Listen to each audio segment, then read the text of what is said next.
Hello everyone, আসসালামু আলাইকুম। আপনাদের সামনে বরাবরের মতো উপস্থিত হয়ে গেছি আমি পুষ্টিবিদ নাহিদা আহমেদ। আমরা মানুষ হিসাবে জন্মগ্রহণ করার পরবর্তী বয়সের সাথে সাথে মানুষের বিভিন্ন ধরনের চাহিদা বৃদ্ধি পেতে থাকে।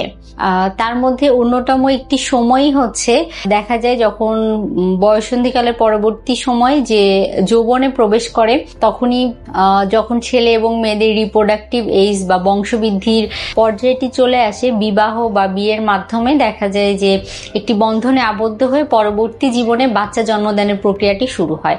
তার মধ্যে অন্যতম একটি পর্যায়ই হচ্ছে আমরা আসলে যেটাকে বলে থাকি জৈবিক চাহিদার একটি অন্যতম পর্যায়, সেটি হচ্ছে সেক্সুয়াল লাইফ। আসলে আপনি কোন খাবারগুলো খাদ্য তালিকায় রাখলে এই মুহূর্তটিকে উপভোগ্যময় করে তুলবেন সেটা নিয়ে অনেকেই কনসার্ন থাকেন। আর যেহেতু বিয়ে একটি সন্তান জন্মদানের প্রক্রিয়া, তো সেই ক্ষেত্রে সন্তান জন্মদানের জন্য অবশ্যই একজন ছেলেকে যতটা পারফেক্ট হতে হবে, মেয়েকেও ঠিক ততটাই পারফেক্ট হতে হবে।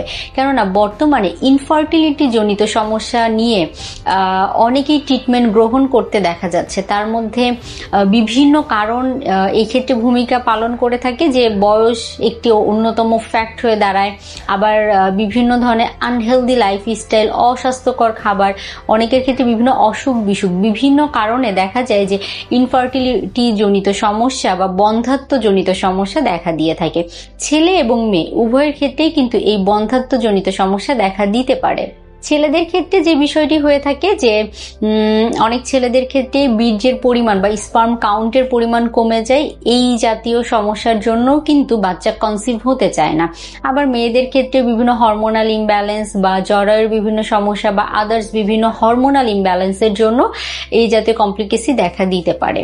তো আসলে দর্শক, আজকে যে বিষয়টি নিয়ে কথা বলবো যে স্পার্ম কাউন্ট বৃদ্ধি করতে বা শুক্রাণুর পরিমাণ বৃদ্ধি করতে অথবা কোন খাবারগুলো খেলে আপনার বীর্যের পরিমাণ ঘন হবে, বা আমরা বাংলায় এই টার্মটি ব্যবহার করে থাকি যে ধাতু ঘন হবে কোন খাবারগুলো খেলে। তো চলুন আসলে জেনে নিই। সবার প্রথমেই যদি বলতে হয়, আমি বলবো বাদামের কথা। কেননা আমরা সবাই কম বেশি আসলে জানি যে বাদাম, কিশমিশ, তারপরে হচ্ছে খেজুর, এই জাতীয় খাবারগুলো দেখা যায় যে আপনার বডিতে বিভিন্ন ধরনের হরমোনাল ইমব্যালেন্সকে ব্যালেন্স করতে সাহায্য করে। এই খাবারগুলো কিন্তু বডির জন্য যতটা কার্যকরী, পাশাপাশি এটি কিন্তু দেখা যায় যে বীর্যের পরিমাণ বৃদ্ধি করতে সাহায্য করে। এখন বাদাম বলতে তো অনেক ধরনের বাদাম থাকে, আসলে কোন বাদামগুলো? আমি আসলে বলবো যে আখরোটের কথা। কেননা বিভিন্ন গবেষণায় দেখা গেছে নিয়মিত যারা 70 থেকে 75 গ্রামের মতো আখরোট গ্রহণ করে, তাদের ক্ষেত্রে অন্যদের তুলনায় বীর্যের ঘনত্বটা বৃদ্ধি পায়। সেজন্য নিয়মিত আখরোট খাদ্য তালিকায় রাখতে পারেন। না, অন্যান্য বাদামের পাশাপাশি আখরোটটিকে একটু বেশি প্রাধান্য দিলে ভালো হয়। পরবর্তীতে যদি বলতে হয় তাহলে বলবো আমি আসলে হচ্ছে বিভিন্ন ধরনের ফ্রুটস এবং ভেজিটেবলের কথা। কেননা এটি কিন্তু দেখা যায় আপনার যেহেতু অ্যান্টিঅক্সিডেন্ট হিসাবে কাজ করে, অক্সিডেটিভ স্ট্রেস কমাতে সাহায্য করে, আপনার বডির রিল্যাক্সেশনের জন্য, আপনার বডি ইমিউনিটি বুস্ট আপের জন্য সাহায্য করে। সেজন্য নিয়মিত বিভিন্ন ধরনের ফলমূল, শাকসবজি, মৌসুমী ফলমূল, শাকসবজি খাদ্য তালিকায় রাখতে হবে। অনেক ছেলেদের মধ্যে আমরা এটি দেখি যে কর্মব্যস্ত থাকা হয়, তারা ফলমূল শাকসবজি গ্রহণ করতে চান না। এই বিষয়টিতে কিন্তু তাদেরকে যথেষ্ট গুরুত্ব সহকারে বিবেচনায় আনতে হবে। ফলমূল শাকসবজির মধ্যে আপনি একটু চেষ্টা করবেন লাল জাতীয় যে সকল ফলমূল, সবজি বা শাক আছে সেগুলোকে প্রাধান্য দিতে, যেমন লাল শাক, আনার, তরমুজ। তরমুজ তো খুব ভালো কার্যকর ভূমিকা পালন করে থাকে। পাশাপাশি টমেটো রাখতে পারেন। এছাড়াও আপনি নিয়মিত সামুদ্রিক মাছ এবং বিভিন্ন বাদামের পাশাপাশি বিভিন্ন বিচি জাতীয় খাবার, যেমন সিমের বিচি হতে পারে, তিসি হতে পারে, ফ্ল্যাক্সিড হতে পারে, চিয়া সিড হতে পারে। এই জাতীয় খাবারগুলো নিয়মিত খাদ্য তালিকায় রাখলে ওমেগা 3 ফ্যাটি অ্যাসিডের রিকোয়ারমেন্ট ফুলফিল হয়। সেটি কিন্তু আপনার বীর্যের ঘনত্ব বৃদ্ধি করতে সাহায্য করে। তারপরে যেটিকে গুরুত্ব দিতে হবে সেটি হচ্ছে জিঙ্ক, আয়রন এবং সেলেনিয়ামকে। জিঙ্ক, আয়রন এবং সেলেনিয়াম, এই তিনটি যে উপাদান আছে সেটি কিন্তু দেখা যায় বীর্যের ঘনত্ব বৃদ্ধি করতে সাহায্য করে থাকে।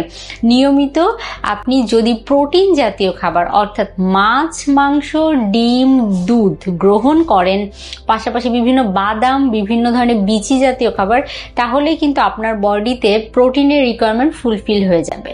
প্রোটিনের রিকোয়ারমেন্ট ফুলফিল থাকলে সেটিও আপনার বীর্যের ঘনত্ব বৃদ্ধি করতে সাহায্য করে থাকে।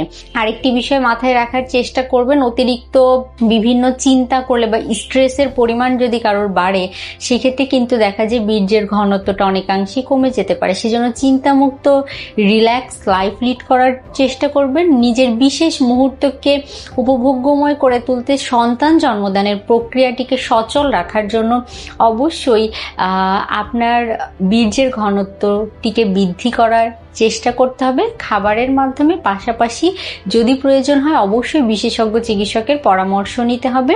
আর চেষ্টা করবেন নিয়মিত 30 থেকে 40 মিনিট শারীরিক পরিশ্রম বা ব্যায়াম করার জন্য। তাহলে দেখা যাবে আপনার স্ট্রেস লেভেলটিকে এটি ব্যালেন্সে রাখতে সাহায্য করবে, হজম প্রক্রিয়া ভালো রাখতে সাহায্য করবে। আমাদের সাথে থাকার জন্য অসংখ্য ধন্যবাদ।